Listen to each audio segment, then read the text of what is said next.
Welcome to Kenton Teaches. Enjoy the video. You're going to start in System Settings right now. Click the Apple menu, open System Settings or System Preferences, and go straight to Dock and Menu Bar. Once there, look for the option labeled Automatically Hide and Show the Menu Bar. Turn that on for desktop.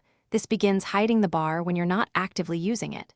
Do this first so you can immediately see more vertical screen space. It's the simplest change that makes a visible difference. Once done with the basic toggle, refine how the menu bar behaves.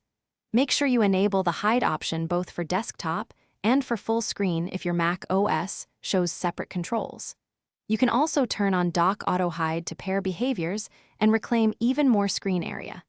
Test the change by moving your cursor to the top of the screen to reveal the bar, then moving it away to confirm it disappears. These adjustments control when the bar appears and prevent accidental reveals. To finish, cycle through a few apps and enter a full-screen window to ensure the menu bar hides consistently. If everything looks good, you're done. The bar now stays out of the way until you need it.